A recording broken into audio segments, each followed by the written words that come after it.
guys, the best beginning of 2025 kina Sharon Cunita at Casey Concepcion.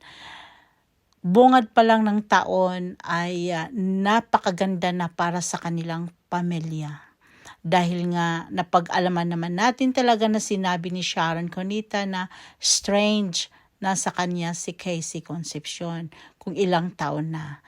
So, napakasarap para sa isang ina na binati siya ng kanyang minahal na anak, ang kanyang panganay na anak na si Casey Concepcion.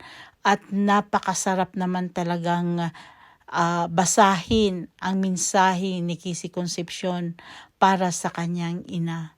At isa pa guys,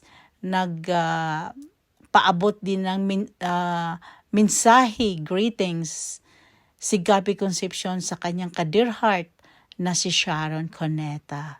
So guys, Gabby Concepcion, Sharon Cunita, Casey Concepcion ay bati-bati na sila. At kaumpisa pa nga lang ng taon ay napakagandang pasok para sa kanila.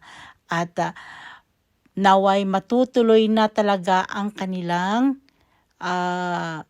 project, another project na sinasabi nila, binanggit nung nakaraang taon na mag-concert sila sa Australia at kasama na ang Middle East. We are hoping and praying na tuloy-tuloy na smooth at maganda ang relasyon ng mag-ina at wala na naway problema sa kanilang mag-ina.